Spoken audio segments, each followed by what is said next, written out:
Guys welcome to our new video. र आज चाहिँ हामी हाम्रो जुन सर्ट नोट्सहरूको सिरिज थियो लेस इम्पोर्टेन्ट अथवा हामीले सेक्सनमा कभर गर्छु भनेको थिएँ। मोस्ट इम्पोर्टेन्ट पार्ट हाम्रो लगभग सकियो र के पार्टहरू जस्तै मोस्ट इम्पोर्टेन्टमा भएको पनि छुटेका चाहिँ यसमा कभर गर्नेवाला छु। जस्तै एनएससी 600 त्यो बाँकी नै छ। त्यही नै हो, अर्को एउटा एनएसए 3400 बाँकी छ, त्यो चाहिँ इम्पोर्टेन्ट सेक्सनमै हो, त्यही पनि म यसमै कभर गर्नेवाला छु। सो यसमा चाहिँ सर्ट नोट र हाम्रो अब लगभग 4-5 दिनमा चाहिँ हाम्रो सबै अडिटको सकिन्छ। एन्ड त्यसपछि म लको पनि बनाउँछु होइन, लको अब कति कति भ्याइन्छ। सो एक्जाम आउनुभन्दा 20 दिन अगाडिसम्म चाहिँ भिडियो बनाएर सघाउँछु भन्ने छ प्लान। अब हेरौँ कतिको हुन्छ। मेरो 10 ठाउँमा काम भइरहेछ अहिले, त्यही भएर अलिक गाह्रो भइरहेछ है। So let's start. अब चाहिँ हामी डिफ्रेन्ट टाइप्स अफ सर्ट नोट्समा जाने भनिहाल्यो। म सरसर्ती मात्र एक्सप्लेन गर्छु, धेरै एक्सप्लेन गर्दिनँ। कस्ट अडिट भने हाम्रो कस्ट जुन हामीले कस्ट पढ्छौँ होइन, त्यसै अनुसारको त्यहाँ नि अलिकति भनिएको छ र त्यही फ्रेमवर्क लाएर चाहिँ हामीले जुन कस्टको रेकर्ड्सहरू त्यहाँ हामीले मेन्टेन गर्ने तरिकाहरू सिकेका थियौँ नि। सो त्यहाँको एकाउन्टिङ रेकर्डहरूलाई भेरिफिकेसन गर्ने अडिटलाई चाहिँ कस्ट अडिट भनिन्छ होइन। जुन कस्टको फ्रेमवर्क अनुसार बनिएको त्यो हाम्रो कस्ट एकाउन्टिङ रेकर्ड्सहरू हुन्छ। सो त्यही फ्रेमवर्क अनुसार बनेको त्यो रेकर्ड्सहरूलाई चेक गर्नलाई चाहिँ कस्ट अडिट भनिन्छ भनेर फेरि मैले दोहोऱ्याएँ होइन। सो यही नै छ। र कस्टकोले चाहिँ अब कस्ट डाटा कतिको प्रेजेन्ट गरेको चाहिँ त्यो एकुरेट छ, रिलायबल छ कि छैन, जुन हाम्रो अब कस्टिङहरूको मेथड्सहरू युज गर्छौँ त्यो एप्रोप्रिएट छ कि छैन, जुन हाम्रो लाउँछौँ नि अब हामीले कति ठाउँमा प्रोसेस एकाउन्टिङ लाउँछौँ, हामीले कुनै ठाउँमा जोइन्ट मेथड हालको ल्याएर चाहिँ हामीले त्यो कस्ट निकाल्छौँ। सो त्यो निकालेको कस्ट ठिक छ कि छैन होइन, जुन एकाउन्ट गर्ने तरिकाहरू त्यहाँ पनि छ क्यारे। सो त्यो ठिक छ कि छैन, हामीले स्ट्यान्डर्ड कस्टिङ ल्याएर जुन हाम्रो भेराएन्स निकाल्छौँ त्यो पनि निकालेको ठिक छ कि छैन। सो ओभरअल कस्टको रेकर्ड अनुसार ठिक छ कि छैन भन्ने हेरेर कस्ट अडिटले गर्छ भन्ने कुरा गरिहालेँ। त्यसपछि कस्ट अडिट चाहिँ अब म्यानेजमेन्टले पनि गराउन सक्यो, गभर्मेन्टले पनि गराउन सक्यो, कस्टमरले पनि गराउन सक्यो, ट्रेड युनियनले पनि गराउन सक्यो। म्यानेजमेन्टले आफ्नो इन्टरनल कन्ट्रोल ठिक छ कि छैन, गभर्मेन्टले कुनै अब राहतहरू दिनलाई अथवा कुनै स्ट्याचुअरी रिक्वायरमेन्ट अनुसार के कारणवश कस्टमरहरूले हाम्रो जुन कस्ट प्लस कन्ट्र्याक्टहरू हुन्छ जसमा चाहिँ हामीले फिक्स्डसम्म चाहिँ पैसा दिने, त्यो पछि एडिसनलमा चाहिँ हामीले मार्जिन निकालेर गर्ने, त्यस्ता खालको एडिसनल कस्ट पऱ्यो भने चाहिँ अब त्यसलाई चाहिँ रिकभर गर्ने भन्ने खालको हुन्छ कति कन्ट्र्याक्ट्सहरू त्यस्ता खालको। सो त्यतिखेर पनि कस्टमरहरूले गराउँछन्। अर्को ट्रेड युनियनहरूले पनि हाम्रो जुन लेबरहरूसँग रिलेटेड जस्तै नेगोसिएट गर्नको लागि अथवा हाम्रो त्यो चाहिँ लेबर युनियन भयो। ट्रेड युनियनले चाहिँ सबै ठाउँमा इक्वल कस्टिङ भइरहेको छ कि छैन, प्राइसहरू ठिक छ कि छैन भनेर, कसैलाई अब बिग इन्डस्ट्रीलाई सस्तो परिरहेछ कि कुनै स्मल इन्डस्ट्रीलाई चाहिँ घाटा परिरहेछ कि भन्ने त्यो गर्नलाई चाहिँ कस्ट अडिट गराउँछ भन्ने हो। यसमा अब त्यस्तो डिपली जानु परेन, जे होस् हजुरहरूले 5 नम्बरसम्मको लागि लेख्नलाई जान सक्नु पऱ्यो। र अब बेनिफिट भने एउटा त जस्तै लेबरहरूले वेजेसहरू डिटरमाइन गर्नलाई पनि कस्ट अडिट गराउन सकियो। त्यसपछि कुनै फ्रडहरू डिटेक्ट गर्नलाई हाम्रो जुन कस्टको रेकर्डको एकुरेसी हेर्नको लागि, म्यानेजमेन्टले कस्ट कन्ट्रोल गर्नको लागि, गभर्मेन्टले प्रपर प्राइस दिनको लागि, सब्सिडीहरू दिनको लागि, इन्टर कम्पनी बिच कम्पेरिजन गरेर चाहिँ अनि त्यसपछि हाम्रो इनइफिसियन्सीहरू के छ भने त्यो थाहा पाउनको लागि। सो ओभरअल यही नै हो, बेनिफिट थाहा पाउनु पऱ्यो, कस्ट अडिट थाहा पाउनु पऱ्यो, कस्टको फ्रेमवर्क अनुसार गरिने अडिट अनि it is not mandatory, voluntary हो मोस्टली, कुनै ठाउँमा चाहिँ म्यान्डेटरी हुनसक्छ। सो त्यही भन्ने जान सक्नु पऱ्यो होइन। So that's it. अब अर्को अडिटमा जाउँ। हाम्रो अर्को इम्पोर्टेन्ट हो जुन चाहिँ क्याप 2 को लागि चाहिँ एकदम इम्पोर्टेन्ट, क्याप 3 को लागि त्यति साह्रो इम्पोर्टेन्ट चाहिँ होइन है। पर्फर्मेन्स अडिट हाम्रो जुन चाहिँ हाम्रो भ्यालु फर अडिट पनि भनिन्छ। यसमा चाहिँ हामीले 3 मेजर चाहिँ हाम्रो 3 आईले चाहिँ हेरिन्छ यो अडिटमा चाहिँ। एउटा इकोनोमी, इफिसियन्सी र इफेक्टिभनेस, त्यसरी चाहिँ इन्डिपेन्डेन्टली अडिट गरिन्छ। र यो पर्फर्मेन्स अडिट चाहिँ मोस्टली गभर्मेन्ट सेक्टरको अडिटमा चाहिँ गरिने भएर अब कतिचोटि गभर्मेन्ट अडिट भनेर पनि क्याप 2 मा चाहिँ स्पेसली सोधिरहेको हुन्छ। सो हाम्रो इकोनोमी अडिट भनेको चाहिँ हामीले प्रपर रिसोर्सेसहरूलाई चाहिँ एप्रोप्रिएट कस्टमा ल्यायौँ कि ल्याएनौँ भन्ने खालको कुरा हो। र इफिसियन्ट अडिटमा चाहिँ हाम्रो जुन इनपुटले चाहिँ प्रोभाइड गरेको आउटपुट एप्रोप्रिएट छ कि छैन होइन, अथवा धेरै इनपुटमा चाहिँ आउटपुट कम निस्किरहेछ कि होइन, अनि त्यस्तो आइरहेछ कि, सो एप्रोप्रिएट युटिलाइजेसन भइरहेछ कि छैन भन्ने कुरा हो। र इफेक्टिभनेसमा चाहिँ के भन्छ भन्दाखेरि जुन हामीले रिसोर्सेस युज गरिरहेको छौँ त्यसले चाहिँ हाम्रो अब्जेक्टिभहरू एचिभ भइरहेको छ कि छैन भन्नेसँग रिलेटेड छ इफेक्टिभनेस अडिट। सो यति कन्सेप्ट लेख्यो भने चाहिँ जाने भने पुग्यो है, यसमा धेरै डिपली जानु परेन। अनि त्यसपछि के हुन्छ समस्या भन्दाखेरि यो अलिक इम्पोर्टेन्ट भएर डिपली गइरहेको देख्छु म, सो त्यो चाहिँ जानु परेन। अर्को बेनिफिट भनेको चाहिँ अब यसको हाम्रो अडिटको के भने एउटा युनिभर्सिटी एउटा त्यो नजरले मात्रै हेर्दैन, यसको स्कोप लार्ज छ। फाइनेन्सियल अडिटमा फाइनेन्सियल मात्रै नहेरे फाइनेन्सियल पनि इन्क्लुडिङ हुन्छ, तर अरू कुरालाई पनि हेरिन्छ, भ्यालु एडिसनको लागि पनि हेरिन्छ। अनि इफिसियन्सी इनइफिसियन्सीहरूलाई डिटरमाइन गर्न मद्दत गर्छ, स्टेक होल्डरलाई एस्योरेन्स प्रोभाइड गर्छ कि प्रपरली युटिलाइज भइरहेछ, not for the sake of utilization but exactly utilization भइरहेछ भन्ने खालको कुराहरू। I think you got my point. र अब मेजरमा चाहिँ रिसोर्सेसहरूको बिल मात्र भएर हुँदैन होइन, गभर्मेन्टमा चाहिँ गभर्मेन्ट सेक्टरमा बिलका साथसाथै त्यो जुन अब्जेक्टिभको लागि खर्च गर्नुपर्ने हो त्यो अब्जेक्टिभलाई भएको छ कि छैन भनेर नि हेर्नु पऱ्यो नि त। सो त्यसको लागि चाहिँ पर्फर्मेन्स अडिट गराइन्छ। सो त्यही नै हो यसको नेसेसरी इम्प्रुभमेन्ट। नर्मल अडिट के जस्तो हो, तर प्लस एउटा चाहिँ भ्यालु एडिसन भन्ने खालको कुरा मात्रै हो होइन। सो यसमा अरू त्यस्तो केही छैन। एउटा यसमा एडिसनल कुरा जुन चाहिँ सोधिरहन सक्छ, what are the objective, what are the need for performance audit भनेर 3 मार्क्समा चाहिँ सेपरेटली सोध्न सक्छ। सो हाम्रो चाहिँ अब रिपोर्टिङ राम्रो बनाउनको लागि त्यसपछि हाम्रो प्रपर युज अफ रिसोर्सेस भइरहेछ कि छैन, त्यसपछि हाम्रो इकोनोमी इफिसियन्सी एचिभ गरिरहेछ कि छैन, अब्जेक्टिभ मिट भइरहेछ कि छैन, र एकाउन्टिङ अब्लिगेसन मिट गरिरहेछ कि छैन भन्ने खालको कुरालाई चाहिँ यो चाहिन्छ भनेर भन्छ। अर्को हाम्रो अब्जेक्टिभ यहाँ निड चाहिँ त्यो हो, अब्जेक्टिभ चाहिँ यहाँ छुट्टै छ होइन। सो अब्जेक्टिभ मेजर भनेको चाहिँ इकोनोमी इफिसियन्सी एचिभ भइरहेको छ कि छैन वाइल पर्फर्मिङ द वर्क भन्ने हो। तर यसमा एडिसनल कुरा चाहिँ हाम्रो एउटा त इम्प्रुभ डिफिसियन्सीहरू आइडेन्टिफाई गर्नको लागि to provide objective assessment to the extent of त्यही 3लाई पर्स्यु भइरहेको छ कि छैन, अनि पर्फर्मेन्स रिपोर्टिङलाई राम्रो बनाउनको लागि होइन, अनि कुनै इन्टरनल कन्ट्रोललाई राम्रो बनाउनको लागि रेकमेन्डेसन प्रोभाइड गर्न, इन्फर्मेसन प्रोभाइड गर्ने भन्ने खालको कुराहरू छ। सो यति जान्यो भने चाहिँ यो एउटा चाहिँ जान्नै पऱ्यो है। त्यसपछि पर्फर्मेन्स अडिटको डेफिनेसन र 3टा इलिमेन्टको बारेमा जान्यो भने हजुरहरूले 5 to 7 मार्क्सको क्वेसन आयो भने नै राम्रोसँग गर्न सक्नुहुन्छ, डराउनु परेन। स्कोपको कुरा गर्छ, स्कोपमा चाहिँ हाम्रो अब जुन अलिअलि आइक्यानमा मेन्सन भएको छ, जस्तै हाम्रो फाइनेन्सियल कम्प्लायन्स तिनीहरू प्रोप्राइटी अडिट त्यस्तै भइहाल्यो होइन। सो तिनीहरूलाई एकचोटि सर हेर्दा भयो है। So that's it. अनि what are the matters to be audited by the auditor, यो हाम्रो सेक्सन 8मा लेखेको छ।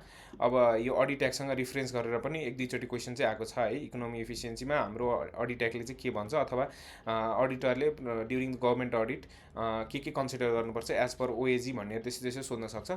सो हाम्रो यो एज पर जुन हामीले अडिट एक्टमा पनि पढाएको थियौँ, प्रपरली जुन बजेटहरू चाहिँ बजेट अनुसारको काम भएको छ कि छैन, बजेटको हेडमा क्लासिफिकेसन प्रपर भएको छ कि छैन, गभर्मेन्ट फर्महरूको प्रपर रेकर्ड मेन्टेन गरेको छ कि छैन, फाइनेन्सियल स्टेटमेन्टले true and fair be reflect गर्छ कि गर्दैन, जुन हाम्रो एप्रोप्रिएसन हुनपर्ने जुन हाम्रो फाइनेन्सियल कन्ट्रोलर अनुसारको जुन एप्रोप्रिएसन एक्ट बनाएको छ फाइनेन्सियल कन्ट्रोलरले त्यसै अनुसारको बनेको छ कि छैन, जुन ओएजीले डिटरमाइन गरेको फर्मेटमा एकाउन्ट मेन्टेन गरिएको छ कि छैन, त्यसपछि इभिडेन्स डकुमेन्टहरू सफिसियन्ट एप्रोप्रिएट राखेको छ कि छैन, एक्सपेन्डिचरहरूको एप्रुभल भएको छ कि छैन, त्यसपछि रिम्बर्समेन्टहरू टाइमली लिएको छ कि छैन, गभर्मेन्ट रिसोर्सेसहरू जस्तै क्यासहरूको चाहिँ प्रपर युटिलाइजेसन भएको छ कि छैन, त्यसपछि त्यसको रेकर्डहरू मेन्टेन भएको छ कि छैन, फिक्स एसेटहरूको यतिकै त्यसलाई फालेको छ कि छैन, फाले छ कि के छ, त्यसपछि तिनीहरूलाई प्रपर एसेट रेजिस्टर बनाएर रेकर्ड गरेको छ कि छैन, कुनै फङ्सनहरू डुप्लिकेसन भइरहेछ कि छैन, जसले गर्दाखेरि चाहिँ हाम्रो फन्ड अननेसेसरी गइरहेको छ कि के छ भन्ने खालको कुरा हो। सो यति कुरालाई सर र जानेर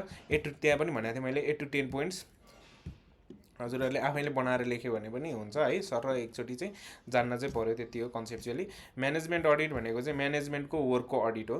जस्तै म्यानेजमेन्टले लिएको डिसिजन्सहरूको चाहिँ कतिको इम्प्याक्ट रह्यो, के रह्यो, कस्तो इफेक्टिभ छ भयो कि भएन, जुन म्यानेजमेन्टले लिएको जुन डाइरेक्टिभ्सहरू हुन्छ, दिएको डाइरेक्टिभ्सहरू सबै म्यानेजमेन्टको ओभरअल पर्फर्मेन्स चाहिँ कस्तो रह्यो भनेर हेर्ने अडिटलाई चाहिँ म्यानेजमेन्ट अडिट हो। र म्यानेजमेन्टले चाहिँ अब सेयर होल्डरको बेस्ट इन्ट्रेस्टको लागि चलाउनुपर्छ, तर त्यतिखेर चाहिँ नचलाइरहेको हुनसक्छ, आफ्नो इन्ट्रेस्टको लागि चलाछ कि भनेर चाहिँ के छ भनेर चाहिँ हेर्ने काम चाहिँ म्यानेजमेन्ट अडिटले गर्छ। त्यसपछि ओभरअल यो कुनै बेला प्रोसेस पनि सोधिरहेको हुन्छ भनेर मैले राखेको हो। त्यस्तो खासै जान्नु छैन। सो पहिला सुरु चाहिँ अब्जेक्टिभहरू जान्नु पऱ्यो, अर्गनाइजेसनलाई जान्नु पऱ्यो, के छ अर्गनाइजेसनको स्ट्रक्चर, क्वालिटी डिसिजन मेकिङहरू के कस्तो छ, के कस्तो भयो भनेर जान्नु पऱ्यो, माइन्युट्सहरू रिड गर्नु पऱ्यो, बजेटहरू हेर्नु पऱ्यो, बजेट एलाइन भएको छ कि छैन अर्गनाइजेसनको अब्जेक्टिभ स्ट्रक्चर अनुसार त्यो कुरा जान्नु पऱ्यो। त्यसपछि अडिट रिपोर्ट लेख्नु पऱ्यो, विकनेसेसहरू थाहा पाएर चाहिँ भन्ने खालको कुरा गरिदिँदा हुन्छ। त्यसपछि अब बेनिफिट भनेको चाहिँ नेसेसरी पोलिसी पढेर चाहिँ इम्प्रुभमेन्टको लागि रिकमेन्डेसन दिन्छ। त्यसपछि विकनेसेसहरू आइडेन्टिफाई गर्न मद्दत गर्छ, प्रपर युटिलाइजेसन दिन्छ, डिसिजन मेकिङ स्ट्रङ बनाउँछ। त्यसले गर्दाखेरि अर्गनाइजेसनको अब्जेक्टिभ एचिभ गर्न मद्दत गर्छ, अर्गनाइजेसनको स्टेक होल्डरहरूको पनि कन्फिडेन्स बढाउँछ। यसलाई कसले रिक्वायरमेन्ट गर्न सक्छ भन्दाखेरि केमा काम लाग्न सक्छ भन्दाखेरि स्टेक होल्डरको लागि काम लाग्न सक्छ, म्यानेजमेन्ट अडिट म्यानेजमेन्टको लागि नै काम लाग्न सक्छ एउटा त विकनेसेसहरू आइडेन्टिफाई गरेर, बोर्डको लागि चाहिँ नेसेसरी डिरेक्टिभ दिनको लागि सजेसन दिनको लागि काम लाग्छ हाम्रो। अनि जुन हाम्रो ब्याङ्क्सहरूले पनि गरेर हुन्छ, गभर्मेन्टले पनि कुनै खालको इन्सेन्टिभ दिनु पऱ्यो भने त्यसको लागि चाहिँ गर्न सक्छ, लोनको लागि ब्याङ्क्सले भइहाल्यो। सो कसलाई भन्दाखेरि कसलाई भनेर जानकारी लिँदैन भयो। सो ओभरअलमा बेसिक नलेज भयो भने इनफ। बेला सोधिरहेको छ त्यस्तो खाले इम्पोर्टेन्ट छैन। इनर्जी अडिट 5 नम्बरमा सोधिरहेको हुन्छ, धेरै कतिचोटि सोधेको छ है। सो इनर्जी प्याटर्नहरूको कन्जम्सनको कस्तो भइरहेछ त, अर्गनाइजेसनले युज गर्ने इनर्जीहरू प्रपर कन्जम्सन भएको छ कि छैन, कुनै इनइफेक्टिभ के अरे जस्तै कुनै वेस्टेजहरू भइरहेछ कि बढी वेस्टेजहरू भइरहेको छ कि, कन्जम्सन प्याटर्न हेर्ने र प्रपर युटिलाइजेसन भएको छ कि छैन भनेर हेर्ने खालको अडिटलाई चाहिँ हाम्रो इनर्जी अडिट भन्छ। र यसले चाहिँ इनर्जी कस्ट मिनिमाइज गर्नलाई र इनर्जी चाहिँ अप्टिमम युज गर्नको लागि चाहिँ फोकस गरेर चाहिँ अडिट गरिन्छ। सो यसमा चाहिँ अब के हुन्छ भनेर एउटा यो प्रोसेस चाहिँ जानकारी लिन जरुरी छ है। हाम्रो यो यसमा चाहिँ मैले अब धेरै बनाएँ, जसरी भन्दा पनि ओभरअल प्रोसेस आउनु पऱ्यो र त्यति साह्रो यो नै फिक्स्ड हुन्छ भन्ने खालको छैन। यसमा अब हाम्रो आइक्यानमा चाहिँ 5वटा स्टेप मात्रै लेखेको छ के गर्नुपर्छ भनेर। सो त्यसलाई फलो गर्दा नि भयो। इनर्जी अडिटको हाम्रो आरटिपीहरूमा देखाएको छ क्यारे, आइक्यान अब कता लेखाएको छ त्यो थाहा भएन मलाई एक्ज्याक्टली, तर आरटिपीमा चाहिँ आई थिङ्क 5वटा स्टेप मात्रै भनेको छ। हजुरहरूले के पनि आफैले नि गर्दा भयो कि। अब यो प्रि अडिट पहिला सुरु नर्मल अडिट जस्तै स्कोपहरू डिफाइन गर्ने के कस्तो छ भनेर, त्यसपछि डाटा कलेक्सनहरू गर्ने भेरियस अब इनर्जी प्लान्ट्सहरू प्रोडक्सन स्टेजेसहरूमा के कस्तो इनर्जी इनपुट भइरहेछ, के कस्तो इनर्जी कन्जम्सन भइरहेछ भनेर त्यसलाई एनालिसिस गर्ने। हाम्रो जुन इन्डस्ट्री नर्म्स अनुसारको त्यो भइरहेको छ कि छैन, युज भइरहेछ कि बढी भइरहेको कम भइरहेको भनेर त्यो बेन्चमार्क गर्ने।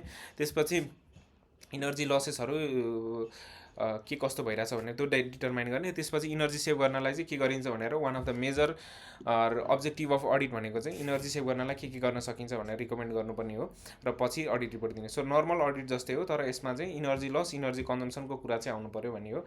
सिमिलरै छ energy consumption energy loss. So त्यस्तै नै हो है, यिनीहरू नै हो। सो हेर्नु होला यो यसको म अलिकति बेटर बनाएर अब के गर्छु प्रोभाइड गर्ने भने गरिहालेँ। त्यसपछि हाम्रो प्रोप्राइटी अडिट भनेको चाहिँ एउटा आउँछ। सो डिसिजन अब यो चाहिँ अब जस्तै गभर्मेन्टहरूले एक्सपेन्डिचर गरिरहेछ भने चाहिँ जुन एक्सपेन्डिचर चाहिँ हाम्रो प्रुडेन्टै भयो होइन, एकदम ठिक छ, तर प्रुडेन्ट भन्ने मतलब प्रुडेन्ट भन्दा नि एप्रोप्रिएट अथोराइजै भएको छ, डिसिजनहरू पनि प्रपरली आएको छ भने त्यो चाहिँ अर्गनाइजेसनको बेस्ट इन्ट्रेस्टमा भएको छ कि छैन होइन। सो मोस्टली पर्फर्मेन्स अडिट जस्तै हो, तर यसमा चाहिँ मोस्टली चाहिँ अथोराइजेसनको जुन अनुसारको काम भइरहेको छ त्यहाँ पर्फर्मेन्स अडिटमा चाहिँ इकोनोमी इफिसियन्सीलाई मात्र फोकस गरिन्छ भने प्रोप्राइटी अडिटमा चाहिँ जुन एक्सपेन्डिचर प्रपर हुँदाहुँदै सबै प्रोसेस फलो हुँदाहुँदै त्यो चाहिँ अर्गनाइजेसनको हितको लागि भएको छ कि छैन, अर्गनाइजेसनको लिग्यालिटी एप्रोप्रिएटनेस भन्दा पनि त्योभन्दा नि माथि गएर चाहिँ यसले चाहिँ हेर्छ यसको अब्जेक्टिभ के हो हेर्ने प्रोप्राइटी, त्यसको त्योभित्रको सोल कारणलाई चाहिँ रिजनलाई चाहिँ फोकस गर्छ क्या। Not just the expenditure. हामीले चाहिँ हाम्रो स्ट्याट अडिटमा चाहिँ इन्टरनल अडिटमा चाहिँ के गर्छौँ भन्दाखेरि त्यो एक्सपेन्डिचरको बिलहरू छ कि छैन, एप्रोप्रिएट अथोराइजेसन अप्टेन भएको होइन, अथोराइज हुँदाहुँदै पनि त्यो कति खर्चहरू एप्रोप्रिएट नहुनसक्छ। जस्तै कुनै मिटिङहरू भइरहेको हुनसक्छ जुन चाहिँ जसको लागि भत्ताहरू प्रोभाइड गरेर हुन्छ, ठिक छ मिटिङहरू प्रोभाइड गरेर भत्ता भने हाम्रो पोलिसीमा लेखाएको छ, अब ट्याक्सै काटेर पनि दिइरहेछ, तर त्यो मिटिङहरूको केही युजफुलनेस छ त, रिजन छ त भन्ने खालको कुराले चाहिँ प्रोप्राइटी अडिटले चेक गर्छ। सो यो पनि हाम्रो साइड बाई साइड हाम्रो गभर्मेन्ट अडिटको साइड बाई साइड नै जहिले गइरहेको हुन्छ। र यसमा चाहिँ हाम्रो छुट्याउनु हुने कुरा general principle, expenditure should not be prima facie more than the occasional. डिमान्डभन्दा बढी चाहिँ एक्सपेन्डिचर चाहिँ हुनु भएन होइन, एक्सपेन्डिचर हुँदैमा चाहिँ त्यो डिमान्ड भएरै भएको भन्ने हुँदैन भन्ने खालको कुराहरू छ। त्यसपछि आफूले बेनिफिटको लागि अथोरिटीले कुनै पनि एक्सपेन्डिचर सेक्सन गर्नु हुँदैन र कुनै पर्टिकुलर सेक्सनको लागि मात्रै पब्लिक मनी युज हुनु हुँदैन। अर्को भने चाहिँ हाम्रो सुड बी ग्रान्टेड एलाउन्स यसरी ग्रान्ट गर्नुपर्छ कि प्रफिट रेसिपिएन्टको प्रफिटको लागि हुनु भएन। एउटा त प्रफिट हुनु भएन, अर्को पार्टिकुलर कम्युनिटीको लागि चाहिँ पब्लिक मनी युज गर्नु हुँदैन, कुनै पार्टिकुलर कम्युनिटीलाई मात्रै फोकस गरेर मात्रै एक्सपेन्डिचर हुँदैमा त्यो डिमान्ड भएको भन्ने नहुनसक्छ। त्यसपछि हाम्रो अथोरिटीले चाहिँ आफ्नो बेनिफिटको लागि एक्सपेन्डिचर गर्नु हुँदैन भन्ने खालको कुराहरू छ। सो कुनै अननेसेसरी एक्सपेन्डिचरहरू डिटरमाइन गर्नकोदेखि लिएर प्रपर इथिक्सहरू एप्लाई भएको छ कि छैन, आफ्नै पैसा जसरी खर्च भएको छ कि छैन, कुनै अथोरिटीको मिसयुजहरू छ कि छैन भनेर चाहिँ यसले चाहिँ डिटरमाइन गर्न मद्दत गर्छ। त्यसपछि हाम्रो सेक्सन 9मा चाहिँ हाम्रो गभर्मेन्ट अडिटमा युज हुन्छ भनेर भनिहाल्यौँ। त्यसपछि सेक्सन 9 को अडिट एक्टमा चाहिँ यसको बारेमा अलिक भनिएको छ, जहाँ चाहिँ अथोराइजेसन हुँदाहुँदै त्यो चाहिँ कुनै अननेसेसरी छ कि छैन भनेर रिपोर्ट गर्न जरुरी छ भनेर भन्छ। नेसनल प्रपर्टीहरूको ग्रान्टहरूमा चाहिँ त्यसमा चाहिँ प्रपर अथोराइजेसन युज भएको छ कि छैन, र लास्टमा चाहिँ हाम्रो भेरियस ट्रान्जेक्सनमा चाहिँ कन्ट्र्याक्टहरू छ कि छैन भन्ने खालको कुरा चाहिँ हेर्नु भनेर चाहिँ प्रोप्राइटी अडिटमा चाहिँ भन्छ।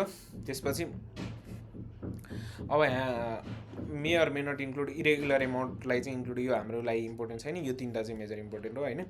यसमा अरू त त्यस्तो कुरा केही पनि गरेको छैन होइन, माइनरलाई चाहिँ रिपोर्ट नगर्दा भन्ने खालको कुराहरू छ, त्यो होइन त्यस्तै भइहाल्यो।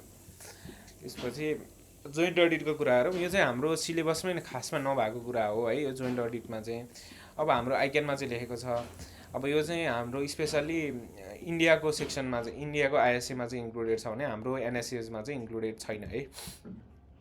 सो उतापट्टिको एसए भन्छ के अरे, उतापट्टि एसए 299मा यसको बारेमा कुरा गरेको छ भने हाम्रोमा त्यस्तो कुराहरू छैन। तर आइक्यानले चाहिँ यसमा नोट पनि राम्रै गरी लेखेको छ, आरटिपीमा पनि फ्रिक्वेन्टली सोधेको छ, र सजेस्टेडमा चाहिँ अहिलेसम्म सोधेको छैन, तर आरटिपीमा चाहिँ फ्रिक्वेन्टली सोधेको छ। सो 1-2 एटेम्प्समा मलाई आउँछ जस्तो लाग्छ। त्यसपछि अब हेरौँ त्यो चाहिँ के कस्तो हुन्छ। अब जोइन्ट अडिट भनेको चाहिँ यस्तो खालको अडिट हो जसमा चाहिँ हामीलाई नर्मली नेपालमा पनि प्र्याक्टिस त भइरहेको हो, दुईवटा मोर अडिटरहरू मिलेर चाहिँ कुनै एउटा फर्मको चाहिँ अडिट गर्छन्। किन भन्दाखेरि उनीहरूको लागि चाहिँ अब रिसोर्सेस नपुग्न सक्छ अथवा चाँडो अडिट कम्प्लिट गर्नुपर्छ। So whatever may be the reasons, so एउटै सिङ्गल रिपोर्ट प्रोभाइड गर्छन् जोइन्ट अडिट भए तापनि, र इफ ओपिनियन छुट्टै भयो भने र त्यसमा एग्रिमेन्टै आउन सकेन भने आफ्नो ओपिनियन सेयर गरेर छुट्टै रिपोर्ट पनि बनाउन सक्छन्। जोइन्ट अडिटको एउटा क्वेसन छ, जस्तै एउटा क्वेसन चाहिँ आएको छ है जोइन्ट अडिटमा चाहिँ, जस्तै त्यसमा चाहिँ हामीले जोइन्ट अडिटै भनेर एन्सर चाहिँ दिँदैनौँ, तर अर्कै एनएसएको प्रयोग गरे तापनि जोइन्ट अडिटको रिलेटेड क्वेसन चाहिँ आएको छ। जस्तै एउटा 3टा अडिटर हुन्छन् एउटा फर्मको अडिट गर्ने, एउटाले भ्यालुएसन गर्छ र एउटा भ्यालुएसन गर्दाखेरि म्यानेजमेन्टको भ्यालुएसन ठिक लाग्छ वाइ र जेडलाई, त्यसपछि दुईटालाई ठिक लाग्छ भनौँ, र एउटालाई चाहिँ ठिक लाग्दैन जुन म्यानेजमेन्टले गरेको, र उसले चाहिँ आफैले गराउनु खोज्छ, र उसले अर्को अडिटरहरूले चाहिँ त्यो अडिटरलाई चाहिँ अब हामीले सबै गरेको ठिक छ र बेस्ड अन मेजोरिटी चाहिँ हामी क्वालिफाइडै अनमोडिफाइडै ओपिनियन दिन्छौँ भन्ने खालको कुराहरू छ बेस्ड अन मेजोरिटी चाहिँ, तर एक्सले चाहिँ मानिरहेको हुँदैन। सो यसमा चाहिँ के गर्नुपर्छ भन्दाखेरि अलिकति थोरै जोइन्ट अडिटको कुरा गर्नुपर्छ, तर त्यसमा चाहिँ अब using the work of management भनौँ न एक्सपर्ट भनेको कुरालाई चाहिँ लिएर चाहिँ एन्सर दिन पनि यो पनि कन्टेक्स्टहरू चाहिँ आउनुपर्छ। ओभरअलमा चाहिँ एउटा सिङ्गल रिपोर्ट दिनुपर्छ र मेजोरिटीको आधारमा डिसिजन हुँदैन, आफ्नो लागि सेल्फ रेस्पोन्सिबल हो, त्यही भएर चाहिँ सेपरेट अडिट दिनुपर्छ, सेपरेट रिपोर्ट दिनुपर्छ भन्ने खालको एन्सर चाहिँ दिनुपर्छ। त्यस्तोमा I hope you got the context, र रेस्पोन्सिबिलिटी भने आफ्नो कामको लागि इन्डिभिजुअली रेस्पोन्सिबल, डिसएग्रिज भन्ने सेपरेट रिपोर्ट भन्ने खालको कुराहरू हामीले यहाँ गरिहाल्यौँ। त्यसपछि हाम्रो लार्ज अडिट जियोग्राफिकल स्प्रेड अडिटहरूको गर्नको लागि एक्सपिरियन्स, अनि त्यसपछि भेरियस एक्सपर्टिजहरू ल्याउँछ, अनि त्यसपछि टाइमिङको इस्यु हुनु भएन, त्यसपछि एउटाको कामको अर्कोले रिभ्यू गर्न सक्यो, त्यसपछि होइन क्रस रिफरेन्स हुने भयो, इन्डिपेन्डेन्सहरूमा पनि इन्हान्स गर्छ थर्ड पार्टीले हेर्दा पनि, किन भन्दाखेरि दुईवटा फर्मको इन्भल्भमेन्ट छ, एउटा फर्मले नभए नि अर्को फर्मले त आफ्नो रेस्पोन्सिबिलिटी फुलफिलै गर्छ भन्ने हुन्छ। त्यसपछि यहाँ अब रेस्पोन्सिबिलिटी अफ जोइन्ट अडिटर यो सोध्न सक्छ है, यो हाम्रो जुन प्रिटेस्टको क्वेसनमा पनि सोधिरहेको छ, सो त्यसमा पनि जोइन्ट अडिटको बारेमा सोधेछ भने हेर्नु होला होइन।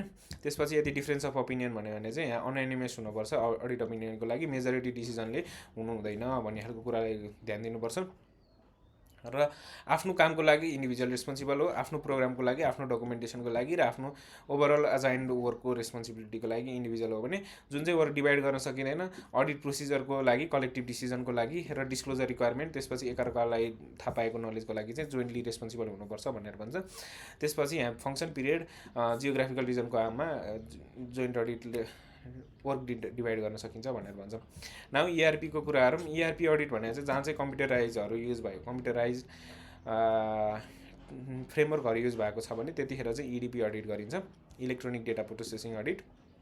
यसमा हाम्रो अडिटको अब्जेक्टिभ चेन्ज हुँदैन, जस्ट अडिट गर्ने तरिका मात्रै चेन्ज हुन्छ, त्यो कुरा जान्न जरुरी छ। अर्को चाहिँ जहाँ चाहिँ यो चाहिँ डेफिनेसन जान्नु जरुरी छ, त्यसमा इडिपी अडिट भनेको कस्तो हो भनेर पहिला सुरु अब नर्मल खालको जस्तो खालको अडिट हो त्यस्तै अडिट गर्ने, पहिला अन्डरस्ट्यान्डिङ गर्ने, त्यसपछि प्लानिङ गर्ने, त्यसपछि अब के कन्ट्रोल्सहरू छ त्यो आइडेन्टिफाई गर्ने, के रिस्कहरू छ त्यो आइडेन्टिफाई गर्ने, त्यसपछि मटेरियलिटी डिटरमाइन गर्ने, त्यसपछि चेक गर्ने सब्सटेन्सिभ प्रोसिजर युज गर्ने हो कि के गर्ने हो कि त्यो दुइटै हेर्नु पऱ्यो होइन। अनि त्यसपछि फाइनलमा सब्सटेन्सिभ प्रोसिजरहरू रिपोर्ट गर्नु पऱ्यो भन्ने खालको कुराहरू छ।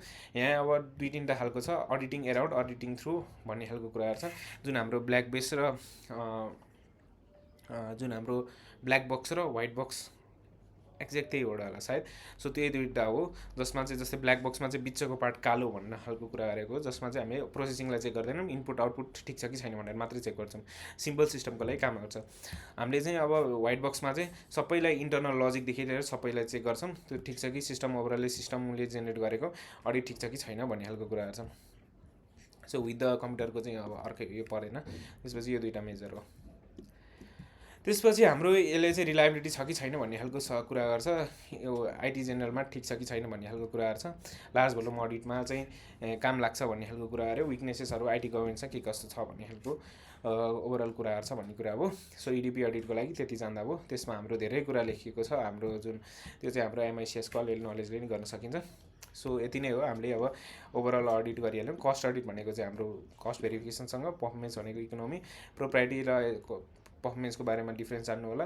इनर्जी भने इनर्जी युटिलाइजेसन, म्यानेजमेन्ट भने म्यानेजमेन्टको डिसिजन मेकिङ, जोइन्ट अडिट भने दुईवटा मोर अडिटरले जोइन्ट अडिट गर्दाखेरि र आफ्नो अडिट ओपिनियनको लागि सेल्फ रेस्पोन्सिबल, आफ्नो कामको लागि सेल्फ रेस्पोन्सिबल। इडिपी भने कम्प्युटराइज इन्फर्मेसन फ्रेमवर्क सिस्टम भयो भने इडिपी अडिट हुन्छ भनेर भनी थाहा पाइहाल्यौँ। त्यसपछि हामी अर्को अब इडिपी अडिटसँगै रिलेटेड भएर एक दुईवटा मैले कुरा राखेको छु र एडिसनल टपिक्सहरू के चाहिँ जुन चाहिँ एक्जाममा आउनसक्छ, जस्तै factors affecting scope of audit. Computerized इन्भाइरोमेन्टमा चाहिँ केले चाहिँ एफेक्ट गर्न सक्छ हाम्रो अडिट गर्दाखेरि भन्दाखेरि, अब कतिको कम्प्लेक्स छ, कतिको सिस्टममा भनौँ न कम्प्युटराइज कति चाहिँ कम्प्युटराइज भएको छ त्यसले नै एफेक्ट गर्छ। अटोमेसन कतिको युज हुन्छ, जस्तै रियल टाइम अनलाइन प्रोसेसिङहरू, डाटाहरूको अनलाइन प्रोसेसिङ कतिको हुन्छ होइन।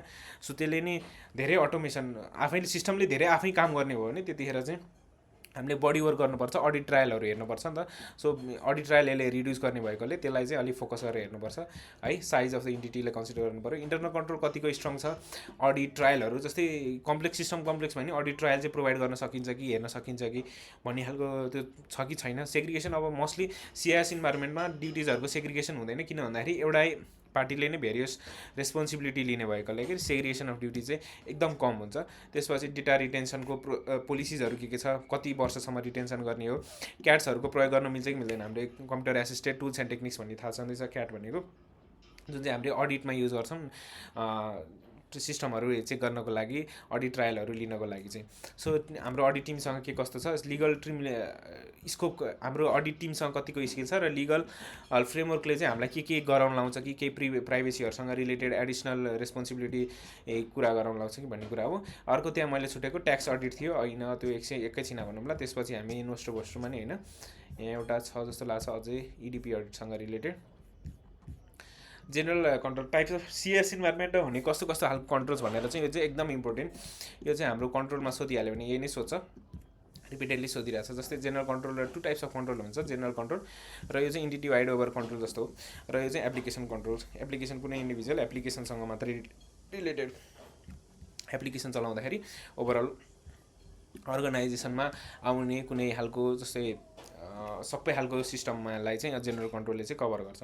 जेनरल कन्ट्रोलमा चाहिँ अर्गनाइजेसन वाइड कन्ट्रोलहरूमा एउटा इलिमेन्ट चाहिँ अर्गनाइजेसन कन्ट्रोल छ, अर्गनाइजेसन वाइड फ्रेमवर्कहरूसँग रिलेटेड एउटा चाहिँ कन्ट्रोल्स हुनुपर्छ भनेर भन्छ। र त्यहाँ चाहिँ त्यस्तो खालको फ्रेमवर्क छ कि छैन भनेर कन्सिडर गर्नुपर्छ। जब कुनै एप्लिकेसन ल्याइरहेछ भने त्यो अथराइज छ कि छैन, प्रपरली टेस्टेड भएको छ कि छैन भनेर, त्यस्तो खालको कन्ट्रोल छ कि छैन भनेर हेर्ने अडिटरले हेर्नुपर्छ भनेर भन्छ। सफ्टवेयर कन्ट्रोल भने चाहिँ त्यस्तो खालको कन्ट्रोल जुन चाहिँ सिस्टमहरू प्रपर अथराइज छ कि छैन, एक्सेसहरूको रेस्ट्रिक्सन छ कि छैन, टेस्टेड भएको छ कि छैन, जहाँबाट सफ्टवेयर ल्याइरहेछन् त्यो पार्टीहरू एप्रोप्रिएट हो कि होइन, थर्ड पार्टीहरू त्यो हेर्ने खालको हुनु पऱ्यो। त्यसपछि हाम्रो जेनरल कम्प्युटर अपरेसन कन्ट्रोल भन्ने चाहिँ जुन सिस्टम छ त्यो चाहिँ अथराइज पर्पजको लागि युज हुनु पऱ्यो। कुनै पनि एसेस मा चाहिँ अथराइज पर्सनहरूलाई मात्रै हुनु पऱ्यो। डाटा इन्ट्री पनि डाटासँगको एक्सेस चाहिँ कुनै रिस्ट्रिक्टेडसँग पर्सनसँग मात्रै छ कि छैन त्यो हेर्ने खालको कन्ट्रोल छ, र अथराइज स्ट्रक्चर छ कि छैन भन्ने खालको हेर्ने कन्ट्रोललाई चाहिँ हाम्रो data entry program entry controls भनेर भन्छौँ। सो ओभरअल अर्गनाइजेसनलाई मात्रै सबै अर्गनाइजेसनमा हुने कामकाजको लागि चाहिँ यो जेनरल कन्ट्रोल्सले कुरा गर्छ भने फ्रेमवर्क हो भने एप्लिकेसन कन्ट्रोल भन्ने चाहिँ कुनै इन्डिभिजुअल एप्लिकेसनको लागि चाहिँ यो हुन्छ। इनपुटसँग हाम्रो डाटा जुन इनपुट भइरहेछ त्यो एप्रोप्रिएट छ कि छैन, डुप्लिकेट छ कि छैन, रिजनेबल छ कि छैन, सबै आयो कि आएन भन्ने खालको कुरालाई चाहिँ इनपुट कन्ट्रोल्स हुन्छ। इनपुट कन्ट्रोलभित्र के पर्छ भन्दाखेरि रिजनेबल, जस्तै डुप्लिकेट चेक मैले अहिले भनिहालेँ, फर्मेटहरू एप्रोप्रिएट अनुसार गएको छ कि छैन, पिडिएफमा जानुपर्ने हो कि के हो, त्यसपछि डिजिट जति आउनुपर्ने त्यो डिजिटहरू आएको छ कि छैन, रेन्ज जतिमा हुनुपर्ने त्यो छ कि छैन भनेर। सो भ्यालियस टाइप अफ कन्ट्रोल हुन्छ। सो यसको बारेमा थोरै एक लाइन मात्रै जाने हुन्छ है। सो त्यति भयो भने चाहिँ इनपुट कन्ट्रोलमा चाहिँ के कस्तो छ भनेर जान्दा भयो। त्यसपछि प्रोसेसिङ कन्ट्रोल, अब रन टु रन कन्ट्रोल्स अनि त्यसपछि रिजनेबल चेकहरू, प्रपर इनपुटहरू चाहिँ अब प्रपरली प्रोसेस भइरहेछ कि छैनन् होइन, भ्यारियस सेम खालको इनपुट चाहिँ 2-3 चोटि प्रोसेस भएको छ कि के छ भनेर हेर्नु पऱ्यो, र प्रपर सिक्वेन्समा भएको छ कि छैन, रिजनेबल छ कि छैन, यताबाट एउटा प्रोसेसबाट अर्को प्रोसेससम्म जाँदाखेरि ठिक छ कि छैन भन्ने चाहिँ रन टु रन कन्ट्रोलले टोटल्सले चाहिँ हेर्ने काम गर्छ। सो यिनीहरू नै कुरा भयो। र आउटपुट कन्ट्रोल्स भने चाहिँ प्रपर आउटपुट चाहिँ प्रपर निक्लिरहेको छ कि छैन, र प्रोसेसिङ राम्रो भएर आउटपुट जुन निक्लिरहेको छ त्यो एकुरेट छ कि छैन, र आउटपुटमा रेस्ट्रिक्सन छ कि छैन भन्ने जस्तो कुराहरू चाहिँ आउटपुट कन्ट्रोलले इन्स्योर गर्छ भन्ने कुरा गर्छ। सो तिनीहरू नै हो। एक्सेप्सनहरू केही भयो भने रिपोर्ट गर्ने खालको कन्ट्रोल्स तिनीहरू नै भइहाल्यो है। सो यसको कन्ट्रोल्सको बारेमा थोरै जानकारी लिँदा भयो। मेजर इनपुट कन्ट्रोलमा, प्रोसेसिङ कन्ट्रोलमा, आउटपुट कन्ट्रोलमा के कन्ट्रोललाई चाहिँ कसरी के कुरालाई हेर्छ भन्ने खालको कुरा लेख्दाखेरि पुग्यो। सो यसमा अलिक डिटेलमै गयो किन भन्दाखेरि इम्पोर्टेन्ट थियो।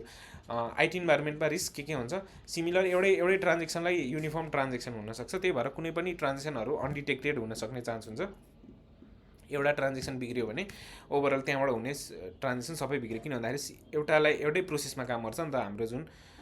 सो कुनै खालको जस्तै जुन मेजर लोजिक छ, जस्तै सिस्टम सफ्टवेयरमा केही समस्या भयो भने त अब त्यो सफ्टवेयरले त युनिफर्म ट्रान्जेक्सन गर्छ, र त्यो ट्रान्जेक्सन अब डिटेक्टै हुन सक्दैन कि, किन भन्दाखेरि सबै उस्तै छ होइन, ट्रान्जेक्सन सबै मिलिरहेकै जस्तो छ, तर त्यो सफ्टवेयरमै गल्ती छ होइन। सो के सफ्टवेयरमा गल्ती छ भने थाहा हुँदैन, किन भन्दाखेरि युनिफर्म अफ ट्रान्जेक्सन हुन्छ, ट्रान्जेक्सनहरूमा पनि केही फरक पर्दैन। उसले त्यसमा एउटामा इरर गयो भने त्यसले निकाल्ने रिजल्ट सबै रिजल्टै बिग्रिहाल्यो हुन्छ भन्ने खालको कुरा अरे। I hope you got the point. त्यसपछि हाम्रो ड्युटीको सेग्रिगेसन हुँदैन, एउटै पर्सनले भेरियस ह्यान्डल गर्न सक्यो भने त्यसले फ्रड रिस्क पनि उसले चलाउने रिस्क पनि धेरै हुन्छ भन्ने कुरा गरिहाल्यौँ। त्यसपछि अनअथराइज एक्सेस हुनसक्छ पार्टीहरूसँग। अब बाहिरी पार्टीहरूले इजिली नै एक्सेस गर्न सक्ने भयो नि त, जस्तै फिजिकल राखेको भन्दा कम्प्युटरमा राखेको डाटालाई ह्याकरहरूले पनि युज गर्न सक्ने भन्ने कुरा हो। डाटाहरू इजिली लस हुनसक्छ, केही डिजास्टर भयो भने, यदि ब्याकअप छैन भने, प्रपर ब्याकअप भएन भने, ब्याकअप हुँदैन, रिकभर गर्न गाह्रो हुन्छ। त्यसपछि ह्युमन इन्टरभेन्सन कम हुन्छ, जसले गर्दाखेरि अब ओभरअल जस्तै प्रोग्रामहरू धेरै इन्भल्भमेन्ट भयो भने त्यतिखेर चाहिँ अब थाहा पाउन गाह्रै हुन्छ भन्ने खालकै कुरा हो यो पनि।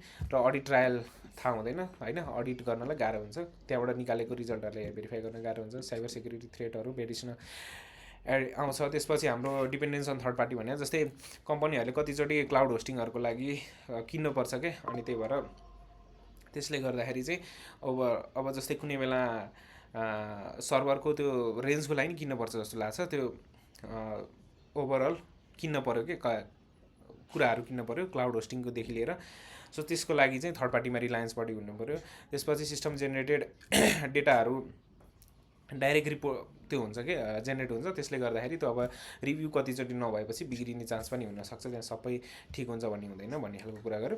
त्यसपछि आइकासा अडिट, हाम्रो यो इन्फर्मेसन सिस्टम एसोसिएसन जो चाहिँ फ्रेमवर्क बनाउनको लागि रेस्पोन्सिबल छ, सो आइएस अडिटको लागि त्यसले चाहिँ अडिटरहरूको चाहिँ के गर्न, जस्तै अडिटरको चाहिँ रिक्वायरमेन्ट के हो भनेर डिस्क्राइब गरेको छ। प्रपर सफिसियन्ट एप्रोप्रिएट इभिडेन्स हुनु पऱ्यो, डकुमेन्टेसन हुनु पऱ्यो, र कोड अफ इथिक्सलाई कम्प्लाई गर्नु पऱ्यो भन्ने खालको कुराहरू छ। नर्मलै हो, यसको बारेमा जान्नु होला, यो हाम्रो एमआइसिएसमा नि आउनसक्छ।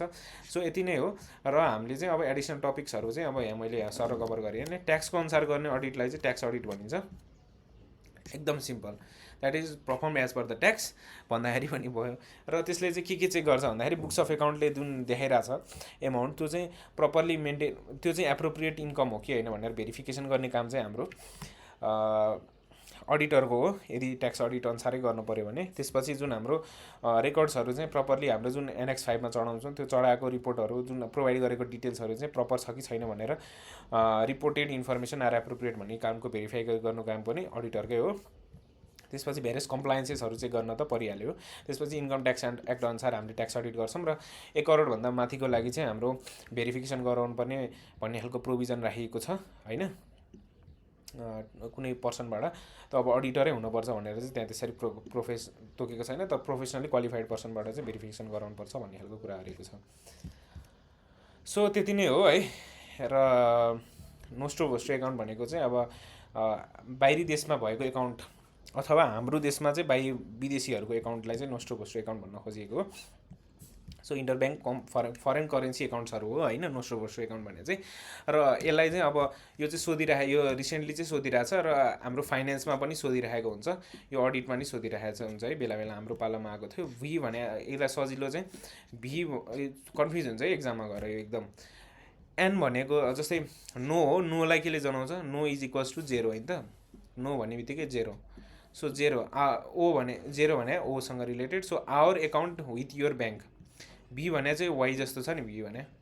सो यहाँ भी यसले चिन्यो भने चाहिँ थाहा पाइहाल्छ है, यो बेस्ट तरिका भनेको चाहिँ भी भने वाइ हो होइन, अनि यो यसले थाहा पायो हो। So your account with us, तिम्रो एकाउन्ट चाहिँ हामीसँग छ होइन। सो हाम्रो कुनै ब्याङ्कको एकाउन्ट चाहिँ विदेशमा खोलेको छौँ भने त्यसलाई चाहिँ नोस्ट्रो एकाउन्ट भन्छ भने विदेशीले चाहिँ नेपालमा चाहिँ खोलेको छ, नेपाली एकाउन्ट नेपाली नै रुपिज हुनु पऱ्यो, जुन ब्याङ्कको हुनु पऱ्यो त्यही ब्याङ्ककै रुपिज। फरेन करेन्सीमा छ भने फरेन कन्ट्रीको करेन्सीमा हुन्छ, अनि हाम्रो करेन्सीमा हाम्रो ब्याङ्कमा छ भने हाम्रै करेन्सीमा हुन्छ, उसको ब्याङ्कमा छ भने उसको करेन्सीमा हुन्छ भन्ने खालको कुरा हो। लोरो एकाउन्ट भने चाहिँ जस्तै नोबेल ब्याङ्कले चाहिँ NIC को युज गरेर पेमेन्ट गर्दैछ भने त्यतिखेर चाहिँ लोरो एकाउन्ट भयो क्या। यो थर्ड पार्टीको ब्याङ्क भयो, थर्ड पार्टीको ब्याङ्कमा थर्ड पार्टीको एकाउन्ट, नबी आफ्नो एकाउन्ट होइन, अर्को एकाउन्टको अरूको एकाउन्ट अर्को ब्याङ्कमा अर्कै ब्याङ्कमा। सो त्यसलाई चाहिँ लोर एकाउन्ट भनिन्छ भन्ने कुरा हो। फाइनेन्सियल राम्रै पढ्नुभयो होला। यसमा चाहिँ अब अडिटसँग रिलेटेड कुरा गरौँ। त्यसपछि यो चाहिँ हाम्रो के हुन्छ भनेर मैले यहाँ लेखिदिएको छु, ल्याटिनमा के हो भनेर 5 नम्बरमा यसमा सोध्न सक्छ। ब्यालेन्स सिटमा यो चाहिँ भोस्ट्रो चाहिँ लायबिलिटी रूपमा देखिन्छ भने त्यो चाहिँ एसेटको रूपमा देखिन्छ। त्यसपछि डोमेस्टिक करेन्सीमा हेर्ने गरिन्छ भने त फरेन करेन्सी डोमेस्टिक ब्याङ्कमा हुन्छ भने हाम्रो नोस्ट्रो चाहिँ अर्को नो भने चाहिँ हाम्रोमा होइन, नो भने हाम्रोमा होइन फरेनमा हो। सो त्यो भनेर बुझ्दा नि भयो।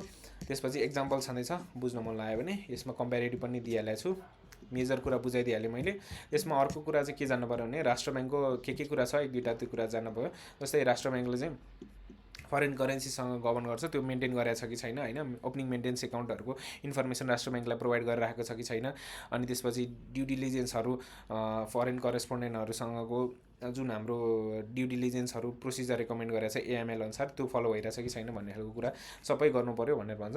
त्यसपछि रिकन्सिलेसन चाहिँ गरिराख्नुपर्छ। नोस्ट्रो भोस्ट्रो फरेन करेन्सीको एकाउन्टको हो भनेपछि एकदमै हाई रिस्क हुनसक्छ र त्यहाँ कुनै पनि रिकन्सिलेसन भएन भने चाहिँ त्यो चाहिँ एकदम मेजर रेड फ्ल्याग हो होइन। किन भन्दाखेरि forex is a complex issue भन्दा नि कम्प्लेक्स टुल होइन, त्यसमा धेरै फ्रड हुनसक्ने चान्स हुनसक्छ। सो नोस्ट्रोको लागि रिकन्सिलेसनको लागि चाहिँ के हुनसक्छ भनेर चाहिँ एकदम यो पनि रिसेन्टली सोधिरहेको छ। जस्तै मन्थली रिकन्सिलेसन गर्नुपर्छ, अनरिकन्साइल्ड आइटमहरूको कारण के हो भनेर प्रपरली जानु पऱ्यो। त्यसपछि मिरर एकाउन्टबाट पनि हेर्नु पऱ्यो, त्यसले चाहिँ रिकन्साइल आइटम थाहा हुन्छ भनेर भन्यो। त्यसपछि एडिसनल कुराहरू जस्तै कन्फर्मेसनहरू पनि लिनु पऱ्यो भनेर भन्छ थर्ड पार्टीहरूसँग जुन ब्याङ्कहरूबाट। अनि जो ल्यान्ड ट्रान्जेक्सन छ भने किन भयो भन्ने खालको कुरा लिनु पऱ्यो। सो यिनीहरू कुरा हो। सो ओभरअलमा लेख्न सक्नु पऱ्यो भन्ने कुरा हो। फाइनेन्सियल इन्टिमिडेसन भनेको चाहिँ अब अर्को टपिकमा छ। यो चाहिँ हाम्रो जस्तै पैसा ल्याउने जाने कुरा हो होइन। फाइनेन्सियल इन्टरमिडिएसन भने चाहिँ जस्तै ब्याङ्किङहरूले चाहिँ फाइनेन्सियल ट्रान्जेक्सन गर्छ नि, सो त्यही अनुसारै फन्ड्सहरू च्यानल गर्ने, बरोवर्सहरूलाई प्रोभाइड गर्ने भन्ने खालको कुरा हो। त्यसपछि एउटाबाट कलेक्ट गरेर अनि त्यसपछि त्यसलाई कलेक्ट गरेर अनि उसले चाहिँ प्रोभाइड गर्छ र त्यसपछि स्मल डिपोजिट इन्टु लार्ज लोन्सहरूमा प्रोभाइड गर्ने भन्ने खालको कुरा हो।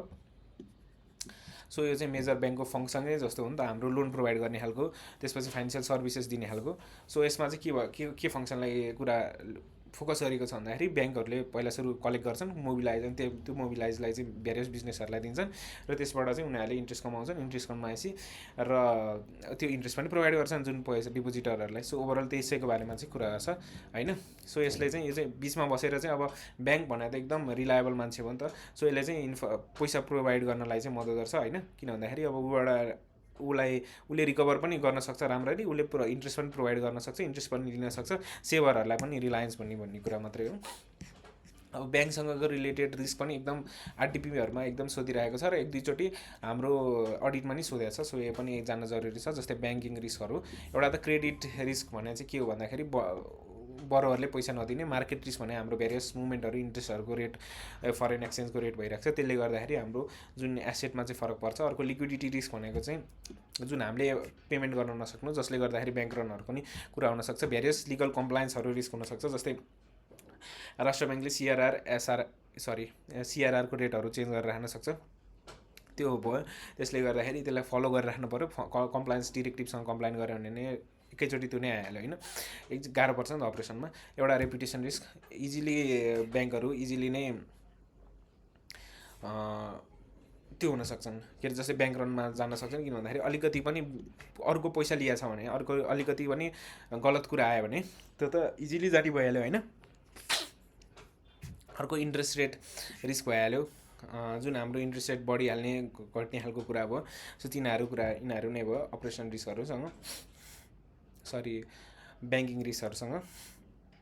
अपरेसन रिस्क भने इन्टरनल कन्ट्रोलहरू नहुने, त्यसै खालको रिस्क हो। सो यसको बारेमा सर जान्दा भयो है। यस्तो के भयो यार।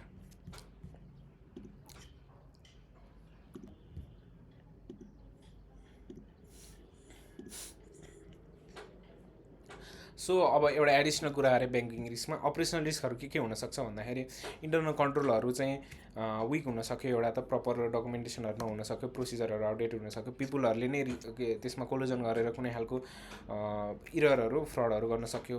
त्यसपछि अर्को भने इन्टरनल कन्ट्रोल एकदम इनएडिक्वेट कति ठाउँमा नहुनसक्यो होइन, त्यसमा ग्याप हुनसक्यो। इन्टरनल कन्ट्रोलमा प्रपर रिपोर्टिङहरू चाहिँ नभएको हुनसक्यो।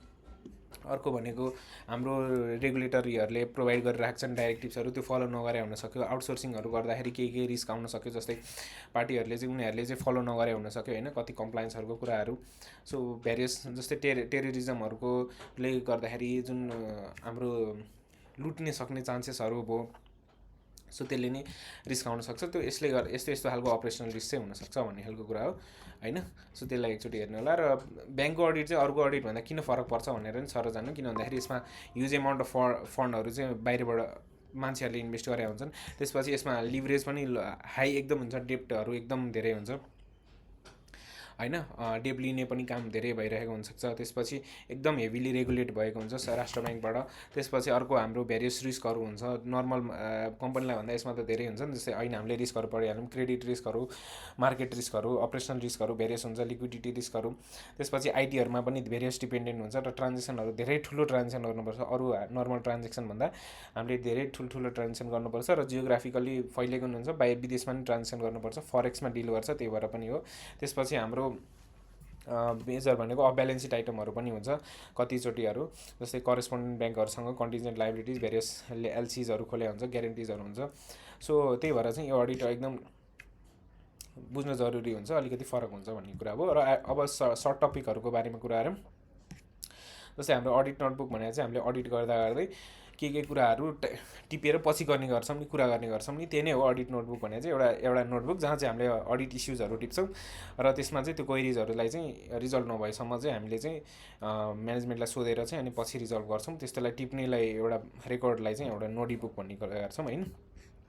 सो यसमा के हुन्छ भन्दाखेरि के पोलिसिजहरू छ त्यो सबै हुन्छ। कुनै क्वेरिजहरू उठ्यो भने, कुनै इररहरू थाहा पायो भने, डिफिसियन्सिजहरू थाहा पायो भने, कुनै म्यानेजमेन्टसँग कुरा गर्नुपर्ने कुराहरू भयो भने, वर्क रिपोर्टहरूसँग एलोकेसनहरू, सो के हुन्छ अडिट नोटबुकमा त्यो कुरा जानकारी लिँदा भयो। र एडभान्स भनेको चाहिँ एउटा फाइनल रिपोर्ट गर्नको लागि, त्यसपछि अडिटरले अडिट गरेछ भनेर त्यो इभिडेन्ससँगको पनि रूपमा नि काम गर्छ। त्यसपछि अडिट रिपोर्ट भनिहालेँ, त्यसपछि प्लानिङहरू गर्नको लागि पनि मद्दत गर्छ भन्ने खालको कुरा हो। नेक्स्ट टाइपको अडिटमा गर्न पनि मद्दत गर्छ भन्ने खालको कुरा हो। डिसएडभान्टेज परेन, उस्तै नर्मल कुरा चाहिँ हो। सो अर्को भनेको चाहिँ म्यानेजमेन्ट लेटर, कुनै पनि डिफिसियन्सिजहरू थाहा थाहा पाएर कम्युनिकेट गर्नेलाई रिटर्न जुन हाम्रो कम्युनिकेसन हो फर्मल खालको त्यसलाई चाहिँ म्यानेजमेन्ट लेटर भन्छ। जुन चाहिँ हाम्रो डिफिसियन्सिजहरू कम्युनिकेट जुन हाम्रो आइडेन्टिफाई भएको हुन्छ अडिटमा त्यसलाई कम्युनिकेट गर्नलाई चाहिँ म्यानेजमेन्ट लेटरको प्रयोग गरिन्छ, जसमा चाहिँ हाम्रो के हुन्छ भनेर यसो टिपिकल कन्टेन्ट जान्दा भयो र पर्पस यसको के भन्दाखेरि डिफिसियन्सिजहरूलाई चाहिँ भएकोलाई चाहिँ रिपोर्ट गर्ने भन्ने खालको कुरा हो। सो अर्को हाम्रो एडिसनल भनेको चाहिँ एन्टी मनी लन्ड्रिङ एक्टमा चाहिँ हाम्रो जुन प्रोभिजन छ होइन एन्टी मनी लन्ड्रिङसँग, यो पनि अब बेला बेला आरटिपीमा चाहिँ सोधेको छ होइन। सो अडिटरहरूको रिस्पोन्सिबिलिटी चाहिँ के हुन्छ भनेर प्रोफेसनल एकाउन्टको चाहिँ यहाँ लेखेको छ, जुन हाम्रो ह्यान्डबुक अफ कोड इथिक्समा नि छ होइन। जस्तै buying selling asset, managing client money, त्यसपछि ब्याङ्क एकाउन्ट खोल्दाखेरि कुनै पनि बिजनेसहरू सम्हालिरहेछ भने बिजनेसहरूको एसेटहरू सम्हालिरहेछ भने बाइङ सेलिङ कुनै इन्टिटिजहरू बेच्ने काम गरिरहेछ भने त्यतिखेर चाहिँ एन्टी मनी लन्ड्रिङ एक्टलाई पनि फलो गर्नुपर्छ, कन्सिडर गर्नुपर्छ र त्यसको लागि चाहिँ के गर्नुपर्छ भन्दाखेरि नेसेसरी डकुमेन्ट्स दिनुपर्छ। सिडिडी कस्टमर ड्यु डिलिजेन्स भन्ने छ, एएमएल एक्ट पढ्नु भन्ने थाहा हुन्छ। त्यसमा चाहिँ के हो भन्दाखेरि सिम्पल कस्टमरहरूसँग रिलेटेड डकुमेन्टेसनहरू सबै लिनु पऱ्यो, जसले गर्दाखेरि चाहिँ हामीले थाहा पाउन सकियोस् होइन। सो आइडेन्टिफाई भेरिफिकेसन डकुमेन्टहरू लिनु पऱ्यो, एड्रेस अफ रजिस्टर अफिस लिनु पऱ्यो, प्रिन्सिपल बिजनेस कहाँ छ भनेर त्यो थाहा पाउनु पऱ्यो। त्यसपछि एफआइयु हाम्रो फाइनेन्सियल इन्फर्मेसन युनिट भन्ने छ एउटा, जसले चाहिँ हाम्रो ओभरअल यहीसँग रिलेटेड एएमएलसँग चाहिँ मेजर हेर्ने काम गर्छ। सो यो युनिटलाई चाहिँ नेसेसरी कन्ट्याक्ट पर्सनको डिटेलहरू प्रोभाइड गर्नु पऱ्यो। र अर्को एउटा सस्पिसियस ट्रान्जेक्सन रिपोर्ट भन्ने हुन्छ, जसले चाहिँ अलिकति सस्पिसियन अलिक ठुलो मान्छेसँगको अथवा एकदम कम्प्लेक्स ट्रान्जेक्सन भयो भने चाहिँ त्यो चाहिँ रिपोर्ट गर्नुपर्छ भन्ने भन्छ। सो सस्पिसियस ट्रान्जेक्सनहरूलाई चाहिँ रिपोर्ट गर्नु पऱ्यो एफयुलाई भन्ने खालको कुरा हो। तर जुन चाहिँ एकाउन्टिङ लिगल पर्सनलहरू छन् होइन, उनीहरूले चाहिँ सस्पिसियस ट्रान्जेक्सनको रूपमा चाहिँ रिपोर्ट गर्नु पर्दैन भन्ने खालको कुरा गरेको छ यसमा चाहिँ है। Accountant acting as independent legal पर्सन्सहरू यदि त्यो चाहिँ प्रोफेसनल सेक्रेटरीसँग रिलेटेड खालको इन्फर्मेसन छ भन्ने खालको कुरा अरे। सो आइक्यानले इस्यु गरेको एएमएलसँग प्रोभिजन पनि यही नै हो, यस्तो अरू कुरा केही पनि छैन। So I hope you guys got my point. धेरै लामो भिडियो भयो, मैले धेरै सर्ट बनाउने खोजेको थिएँ। So thank you for the video. अरू भिडियोको लागि फलो गर्दै हेर्दै गर्नु होला है।